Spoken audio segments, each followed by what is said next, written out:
The Christian Council of Ghana is asking Parliament to hasten slowly in its quest for a legislation that will seek to clamp down on pastors and churches that prey on the naivety of members. Some members of Parliament yesterday argued the state must step in with a legislation to clamp down on what they term abuse of congregants by so-called men of God. But speaking to Joy News, General Secretary of the Christian Council, Reverend Cyril Fayose, says the legislation will not solve the problem. We'll hear from the Christian Council shortly, but first, listen to some Ghanaians who have been sharing stories of abuse they have suffered in churches. I remember my parents were asked to stop working. The reason was the jobs that they were doing was not from God. And so God wanted them to do something else. And that something else was linked to the church. And that meant that we were not going to be paid anything. It was difficult, it was hard to even see that some church members were asked to, give out their children and give out their babies because their babies were wizards and witches. And, for years, they don't even go back to look for them. In a church where you can be very sick, you can be extremely sick, then you go to the church and the church tells you that what is happening to you is spiritual. They keep you for days, weeks without treatment.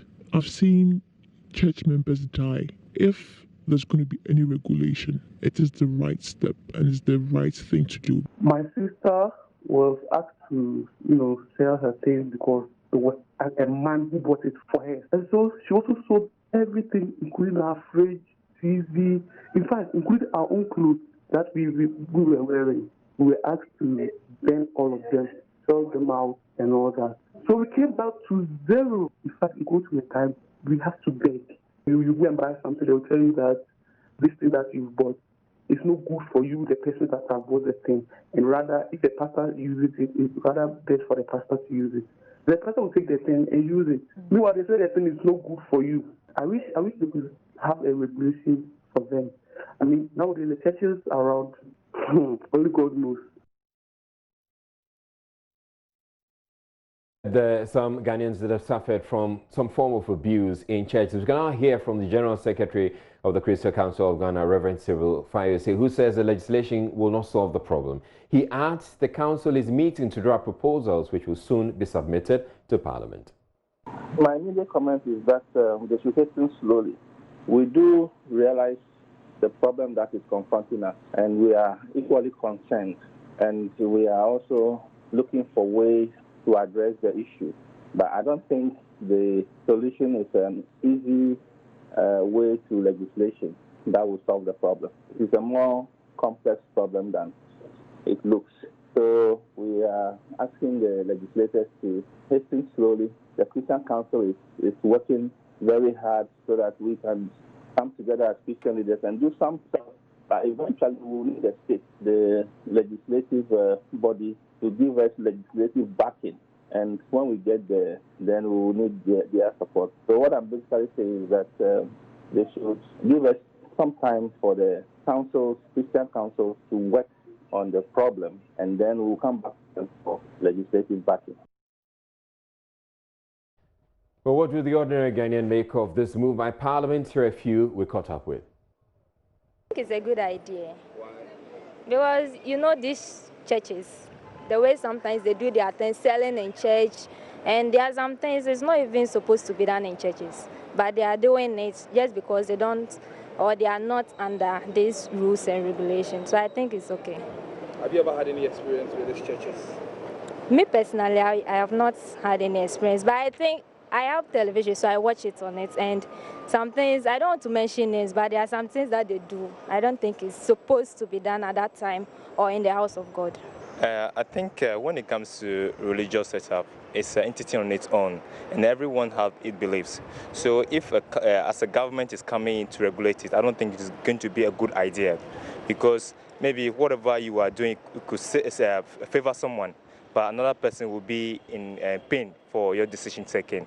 So what I will advise the government to do is to sit these people down, and then they should come and agree on something, but not to say they are laying the regulations for them to follow, which are not going to be a good idea. It's a step in the right direction, because some of the churches right now are really making people not go to church. They are really turning people's head up and down. I don't know. It's good that the government has to regulate them. Yeah, me, I would say it's a nice idea. It's a good decision that they are taking because pastors of today, they do things that when you think of it, we don't understand because things that they are doing in the church room, they are doing at the auditorium, it doesn't show that they are pastors. It's like they are people, even people who are outside will not do such a thing that they are doing at the auditorium. So it's a good decision that our leaders are taking. Me, I prefer that they'll stop them from doing those things. But you can't just kill someone's wife in the auditorium. Well, speaking on the polls, President of the Concerned Clergy Association of Ghana, Bishop Prince Benny Wood, is blaming the Christian Council for bringing this upon the churches. Unfortunately, some of these councils, they are part of the problem. They are part of the issue we are going through. They feed into some of the misunderstanding the parliamentarians are having. So I'm surprised that they are telling the parliamentary because they are part of the problem. They are feeding into some of these things. How? Yeah, they are. Some of them, they have documents and other things that describe churches as one-man churches, as if their churches was not started by one person. The problem is not just parliamentarians. Some of these churches that are speaking against some of the Christian Council, they are part of the problem. They are feeding into some of the misunderstanding the parliamentarians are having. What exactly are they doing that is feeding into that misunderstanding? Because they have forgotten that all their churches were started by one man. They are pushing this agenda of one-man churches, mushroom churches. They use those terms. Okay. And if you are a clergyman and your church was started by one man, is 100 years old and today is an organization, and you know how church starts, and you go on air and you say the mushroom church and you say one man church, what are you doing? You are giving a kind of a power to an ignorant person who doesn't know how churches start and how churches operate. How would you have had them describe such churches? Yes, that's what they do.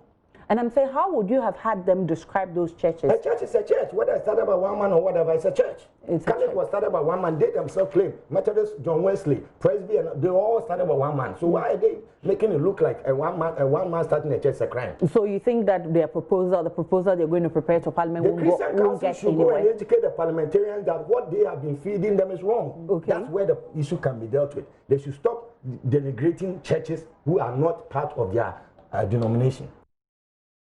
President Akufo-Addo says he will look into criticisms about the size of dams being constructed in the northern part of the country under the One Village, One Dam initiative. The government project has come under criticism as some residents of the Upper East region have begun to question the construction of some of the supposed dams. Although the projects are at various stages of completion, these residents say work done so far is sloppy. According to the residents, some of the residents who spoke to A1's radio's Joshua Asar, what has been constructed are not dams but dugouts. But addressing a delegation from the Navrongo Traditional Council, Nana Akufo-Addo said government will look into it. There are all kinds of criticisms being made about other parts of our policies. Apparently some people up there are not satisfied about the dams that are being built. We're looking into it to find out the truth of it. Unfortunately for us in Ghana, it's difficult always to take what you hear in the newspapers as the gospel, because invariably when you go into matters, you discover that, in fact, the truth may be the opposite. But I'll be looking into these matters, and in the appropriate time, we'll have an opportunity to speak about those criticisms. The president also dismissed claims government is seeking to reverse the decision to make the Navrongo campus of the University for Development Studies an autonomous body. To make the Navrongo campus of UDS an autonomous body so that you have your own university. That decision has been made. It is irreversible. The processes towards it are underway, and I have no doubt that very, very soon the reality will also be established. Grateful for the offer of land for whatever expansion is required for the facilities of the university. I have no doubt that will be needed, and I'm happy that in advance the traditional rulers have found it possible to make this offer. They drive in some of the most expensive four-wheel drives, take home decent salaries, get accommodated for their tenure, and then get paid end-of-service benefits. But members of parliament say all that is still not good enough and are pushing for a better welfare package. Though the MPs have always contemplated the idea, the death of former NDC National Chairman Dr. Kwabena J, a former majority leader, appears to have re-energized their cause. Member of Parliament for Pusiga in the Upper East region, Ladi Ayamba, says life after Parliament is dreadful. While Dr. Kwabena J was not well, until he passed, there is one thing I have learned. And Mr. Speaker, your very self, you have mentioned this in the passing, and I believe some of us have also mentioned it in the past. That is the issue of coming to this house as a legislator, eventually getting out of this house and not having any support or any backing. When you have left this house, we all know how difficult it is. At a certain point, he needed our support more than what we are talking about today. Today we are saying all the good things about him, but when he was there, when he was alive, lying there and shuffling between his home and the hospital, could we bring it up? Could we say anything about it? Did we remember him? Mr. Speaker, it is very important for us to draw lessons from some of these things and ensure that at least while we leave this house, there should be some kind of... It turns out the MPs may just have their way. The Speaker of Parliament, Professor Michael Quay, says contrary to public perception, MPs are living a good life. The opposite is the case. He wants the House committee to urgently review the conditions of service and come up with an appropriate welfare package. It's important for us to seriously consider matters relating to former members of the House. And we are in the process of speaking with State Insurance Corporation about an insurance. And we all know that the lives of many former members are not as we would like to see, to put it mildly. And in fact, it pains me personally to see how we look like after we have served. And people think these are people who are making money in this house. The media may want to record. It's painful. People don't have money here. And people are not about money here. See the other members of Parliament who have left recently or not too long ago. But we must also therefore look at the reality and make provisions for pension and other aspects of the welfare. So how dire is the situation for members of Parliament? That's the question my colleague Elting Brobe put to MP for Sanerugu ABA Fuseni. I can tell you that the lives of many former MPs is not much right from about. Indeed, many of them have left Parliament and they have become almost destitute. Because, like I said, there's basically no welfare issues taken up, either by the House itself or even as an insurance scheme for members when they leave the House. I can tell you that when members of Parliament are still active in their offices, the kinds of pressures that they undergo from constituents is unimaginable. It leaves them, in fact, a vast majority of them in debt. So whatever even they will get as gratia and others, sometimes it's going to be used to defray the debts, leaving them with almost nothing to look after themselves and their families. There's no other benefit from whatever retirement package that you had before. Especially if you retired, even there are a number of them who even retired before they enter Parliament. So that is what you have to contend with. Many of it, much of it is not something to write home about. So basically, the issue is about the pressures that you usually endure as a member of Parliament. You have to commit your financial resources to helping others, leaving you with nothing. That is what happened. You see, especially with our current political dispensation. Let me say it without any this and that. Our politics is increasingly heavily monetized to the point that the pressure is on the MP virtually to provide anything you can imagine. I'm telling you as we speak. MPs even are supposed to be building houses for people.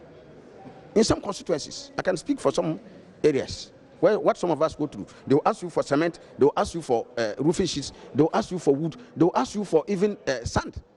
Okay? In addition to school fees, funerals, weddings, mention any other thing, personal problems. They come to MP, my business has collapsed. I don't have even anything. I want something for my wife to start some small business. All those things, members of parliament are burdened with all those responsibilities. And so in the face of this, how much is the MP's earnings? Right, so we've heard the lamentations of the members of parliament. We want to hear from you as well, the taxpayer, and those who are supposed to pay the MPs or give them better conditions of service. And that's one of the issues we're discussing on Joy News Interactive later on in the bulletin. But still ahead in the bulletin, because we're taking a break right now, we're talking mental health, and we'll be bringing you a special feature on the Castle Road Special School inside the Accra Psychiatric Hospital. Do stay tuned in.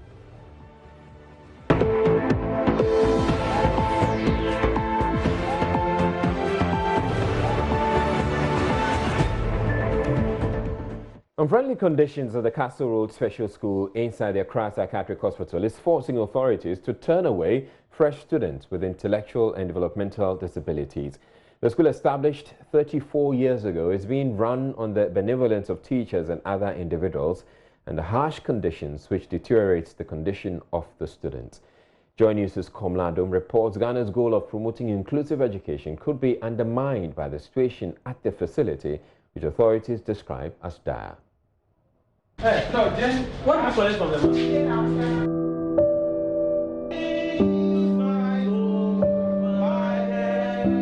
Laugh for laugh, some laugh for money, some laugh for beauty, some laugh. He was brought to the Castle Road Special School inside the Accra Psychiatric Hospital as a boy with intellectual disability. That was more than 20 years ago.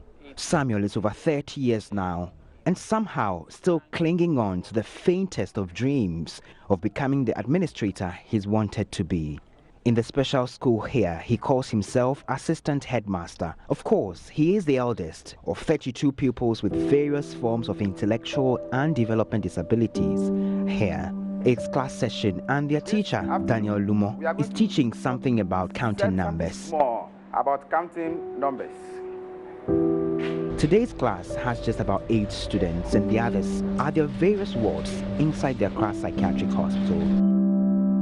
Some of the students are participating in the class activity. Some others, uncomfortable with the sitting arrangements, are distracted. Samuel would not contribute to the lesson. His other mates will attempt answering some questions. One after another, they are called up to the front of the class to answer some questions.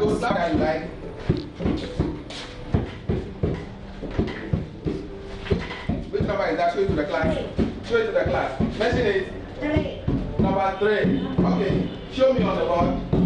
Show me number 3. Wow! That's good, that's good, that's good. The classroom is sited close to the hospital's kitchen, and so food aroma, steam and fumes emitted directly affects the students. Also, heat from the kitchen makes sitting in the classroom unbearable and learning not conducive. But this is what these students have to make do with. Headmaster of the school, Frederick Amejake, says some students with severe forms of intellectual disability suffer seizures sometimes. Whenever the weather is too warm, we get a lot of seizures in the class. Yes, and it's very difficult. With the fewer teachers we have here, and with a nurse who help us to take good care of them. Sometimes the seizure is so severe that they can hardly come out of it. So you, the teacher, have to wait. And so if you get additional, maybe you get wheelchairs, that you can hold the child back to the ward. Then you, the teacher. Before the class session ends that day, Samuel recites a poem, something about love. Laugh for love, some laugh for money, some laugh for beauty, some laugh for pleasure, but they that laugh not love me strangely, but it is nature. It is faith, let it be so. From the words of this poem, the other special children, some of whom have been abandoned by their families, are craving for affection. Looking at their condition, we need a lot of toys, but they are very destructive. You put a toy now, You attend to a particular, you come back to the toy sport. So you need to have enough toys, enough puzzles, color books, pencils, erasers, rulers, glue, paper glue, pins, sellotape. Those are the things we need. Football, we have the bigger size and smaller size for massaging and all those things. So we need all those things to help them play in the school. We look at their number and look at their disabilities and the level at which they operate. So therefore, if I should teach one child in a regular system, if you equate to these children, I'm teaching about 10 of them. If I to teach one child here, I'm teaching 10 children in a regular system. We need teachers. Looking at the conditions here, teachers come and they leave. According to their teacher, Daniel Lumo, teaching these students requires special provisions. Sadly, the school since the 1980s has yet to receive any grants or budgetary allocations. The place doesn't look like school. We are ignored by our own education center. Every school is supposed to be giving grants. Since I came here, we don't have any grants from anywhere. Mostly, we use our own money for most of the things that we do for the kids. Administrative work, the head, and other colleagues. We use our own money. The state of a school discourages teachers posted by the Ghana Education Service. So the school lacks general and specialized teachers. Even Daniel almost deserted the school. When we were posted here, I think the first time I wanted to take transfer and then go back because we study, even though we study about them, we study other aspects that we can be. Then when we were posted, the former head, so we met, I said, no, I'm going back. So I quickly ran to the Metro Education Office to ask them that, no, I want to go to my second area, which is English language. So I was about to be given the letter, but I don't know. I went by, then something just touched me, no. I have to be committed to the work that I learned. So let me come to my major side. Right, so we're not actually done with our conversations about mental health, but right now we have on Skype the Executive Director of Basic Needs, Peter Badimak Yarrow, to discuss this issue further. Thank you very much, Mr. Yarrow, for making time to speak with us. Now, if we look at the case of this special school, Castle Road Special School, it's not so different, or it's rather a reflection of the generally poor state of the Accra Psychiatric Hospital. I'm sure you'd agree with me on that. But then again, isn't that the case with how our governments generally have treated social services? Thank you, Israel. I mean, you are absolutely right. That is the way, as a government and as a state, we have treated social services. And that is not good enough for us trying to go into the middle income, upper middle income bracket in terms of our classification as an economy.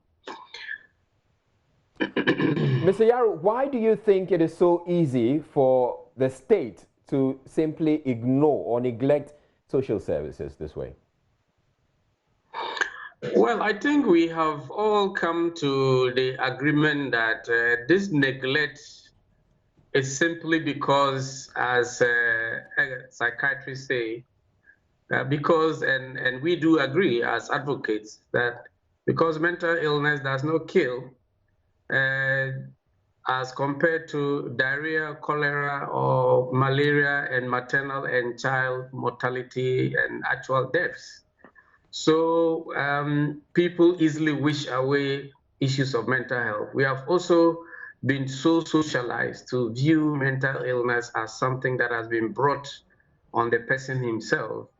And if not, it has a connotation of somebody's. So if people who are supposed to attend to it can avoid it, the better, because they don't want to be associated with something that is so stigmatizing. It is not the interesting thing to do.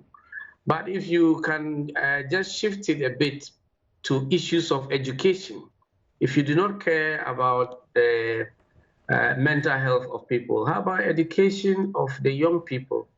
If we are talking about all the initiatives and policies to address education across all levels, and we are neglecting such a basic education institution that would help those who are most vulnerable to come at least at par and be future citizens who will be useful to themselves.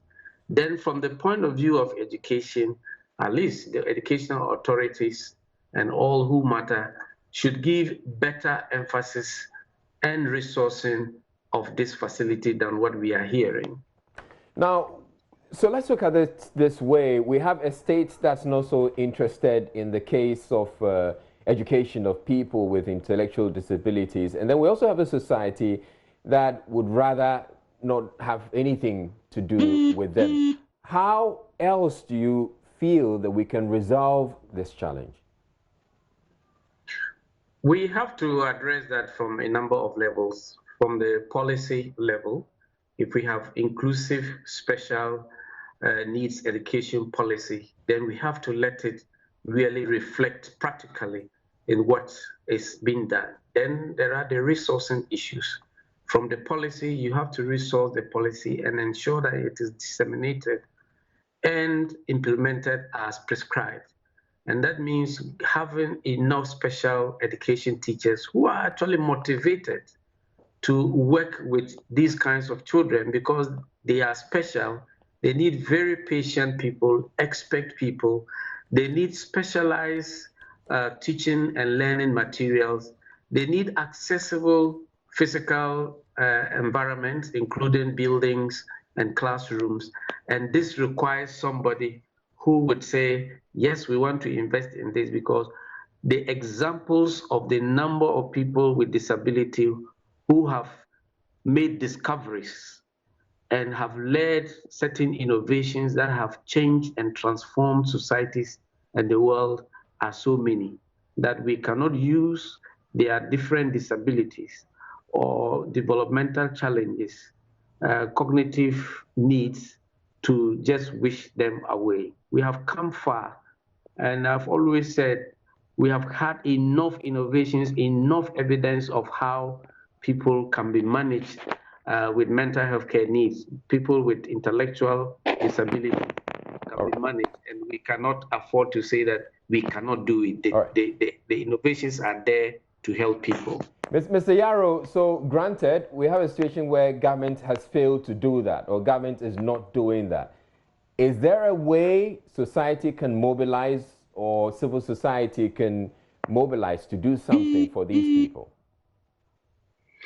I want to start by thanking Joy FM for using valuable time to focus on this. I know there are many other issues you could have focused on, and that is one great thing you guys have done, and we commend the multimedia company as you have always done.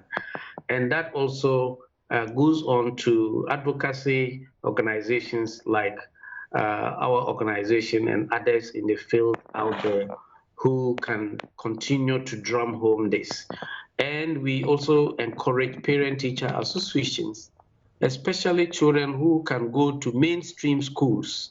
Specialized schools are good to have, but if we can really develop our mainstream schools that make it possible for people with special care needs to be included, then we will be going a long way to make sure that all those who require these services, I mean educational services, get them.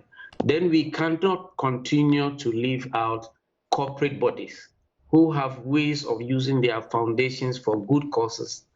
We know you are focusing on things, but it's not enough to put all your money on pageants.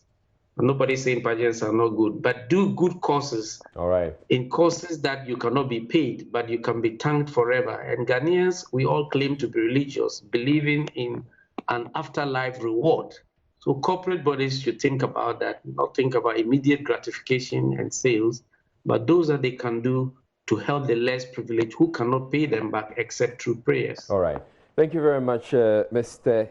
Peter Yarrow. Peter Yarrow is Executive Director of Basic Needs and NGO. You're watching Joy News Prime. We're taking a break, but still ahead in the bulletin, KNUST students develop a vehicle occupancy detection system to deal with one of the major issues of contention, which is mistrust over daily sales between drivers and vehicle owners. And then in business, Health Minister declares government's continued support for health regulators at the opening of this year's edition of the Joy Business Health and Wellness trade show. Sandra Afenu will be here with the business news and everything. Disagreement, sometimes brawls between vehicle owners and driver employees, dates back to when commercial transport was introduced in Ghana. One of the major issues of contention is mistrust over the daily sales drivers report and submit to their employers. A vehicle occupancy detection system developed by computer engineering students of the Kwame Nkrumah University of Science and Technology could address the age-old conflict. Kwesi Debra has more. Locating your vehicle in any part of the world 24/7 every day of the week is easy. What about the number of passengers and a fair idea of your sales?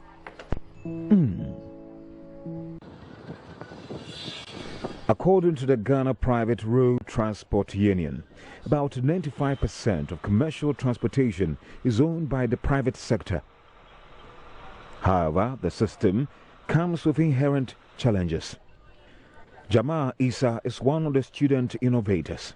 First of all, the view of the passenger. The passenger is concerned about the amount of money that he's paying for his transportation, whether he's supposed to be paying that amount or not. Secondly, the view of the vehicle operator or the driver. The driver is concerned about meeting the target set for him by the owner of the vehicle. And thirdly, the vehicle's owner. The owner is concerned about how much his vehicle is making on a day-to-day basis and whether his driver is actually reporting the correct amount of money. If I should get up,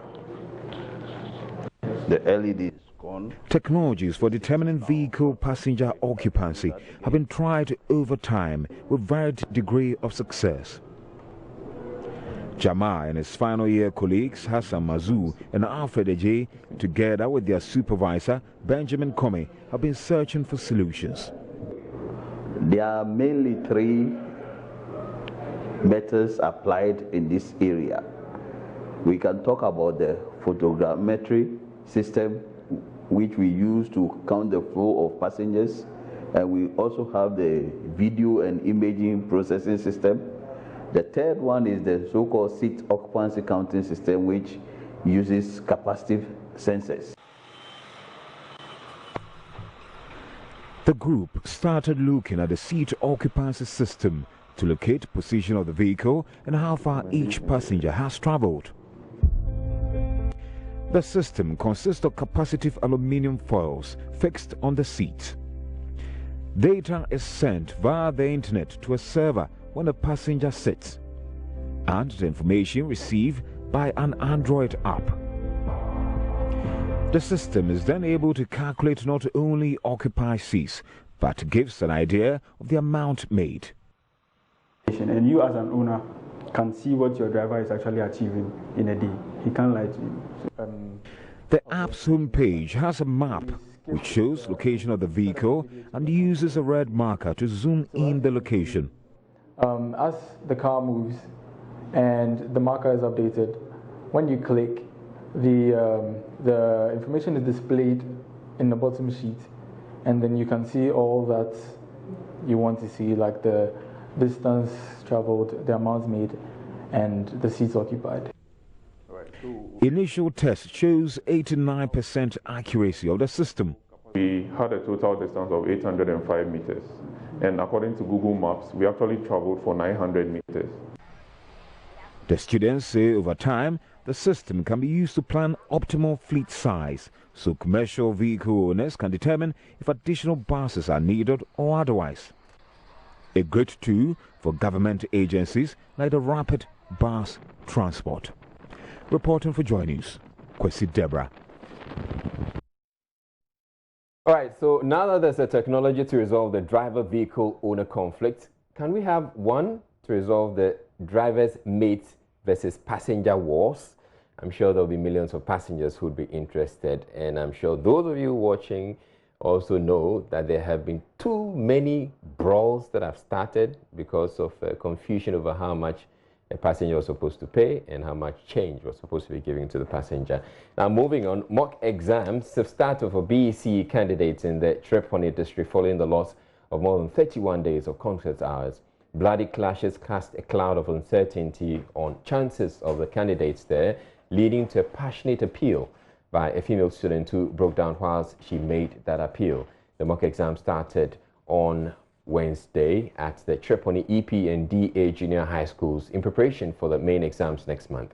This is good news, but only four schools out of 20. There is more in this report. Some pensive, others indifferent. They've waited for this moment for months. A moment to assess their preparedness for the basic education certificate exams.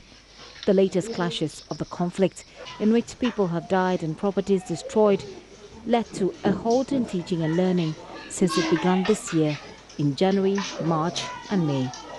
I'm crying because we are suffering. The government should do something about this conflict because it is really affecting with the BC candidates, because the cut-off grade is grade 25, and if we are not learning, what are we going to do in the BC? Well, we cannot do anything. That is Asia Amadu, a BEC candidate who broke down in the middle of an appeal she made for feuding factions to end the conflict so they can write their exams in peace. Today, Asia is happy they finally get the chance to prepare for the exams. Yeah, now everything is going on well. We are now living in a peaceful environment.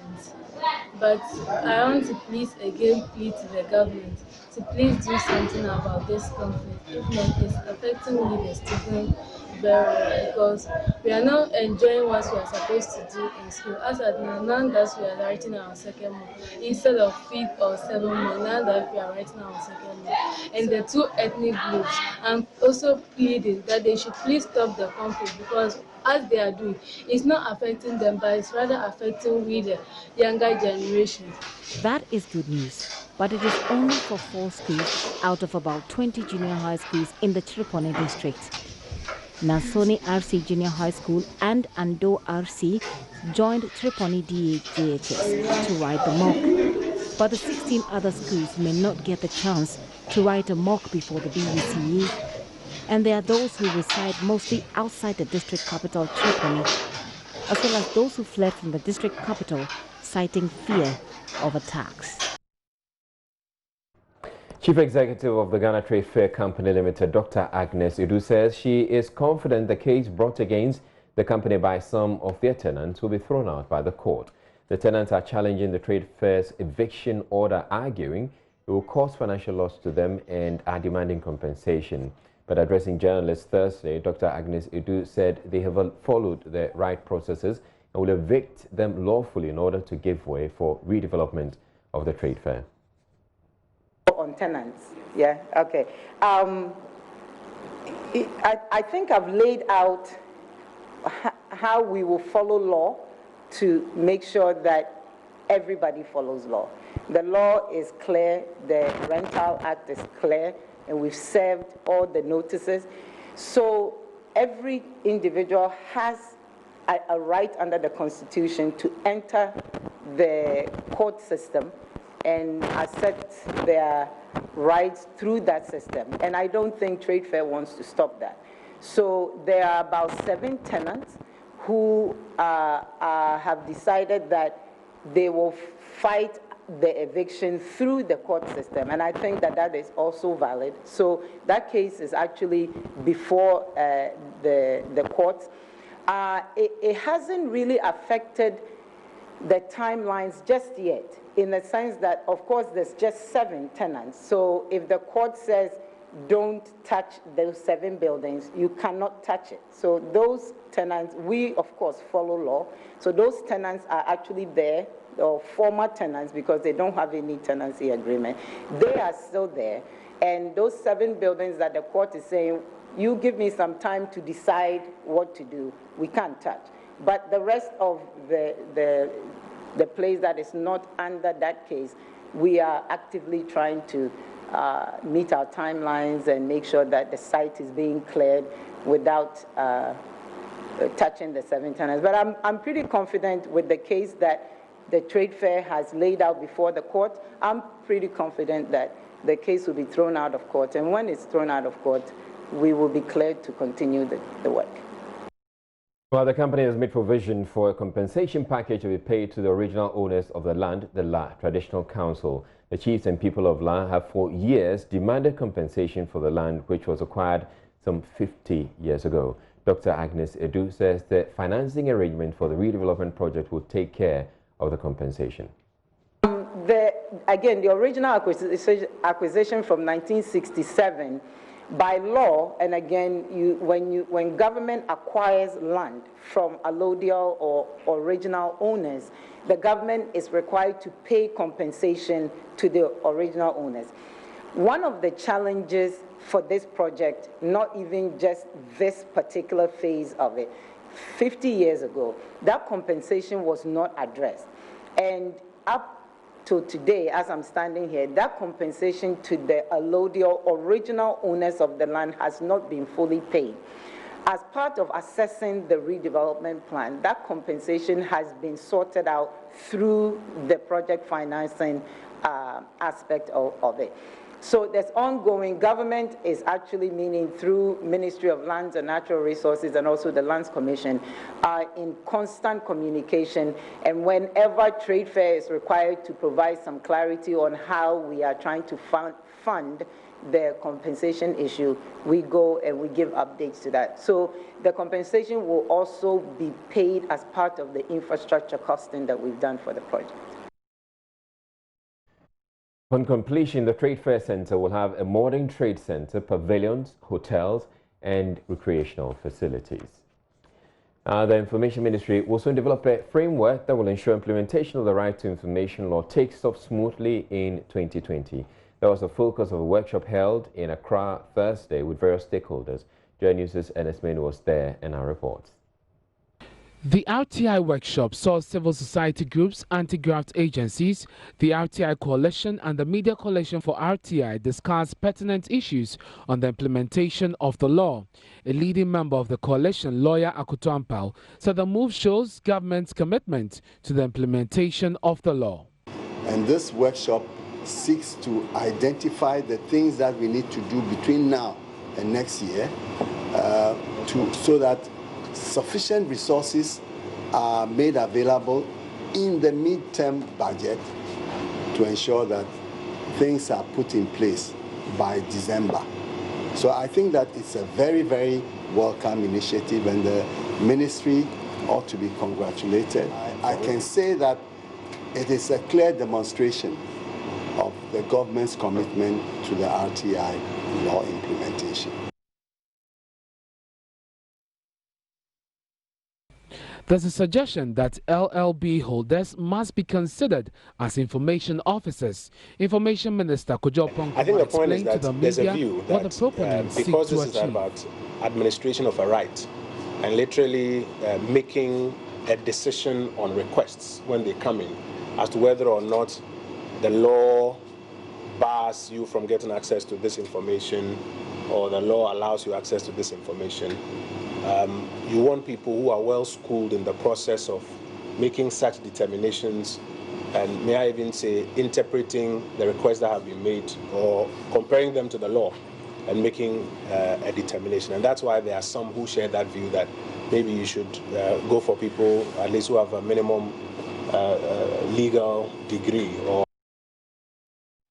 Local Government and Rural Development Minister Hajia Alima Mahama says there are plans by the Sanitation Ministry to help various MMDAs in the country deal with their liquid waste.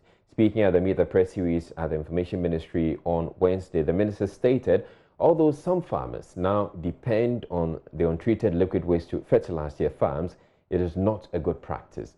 Joy News' Maxwell Agbagba reported only last week how the Efutu Municipal Assembly and other MMDAs have resorted to dumping fecal matter on farmlands, bushes, and other unconventional places because of the unavailability of treatment plants.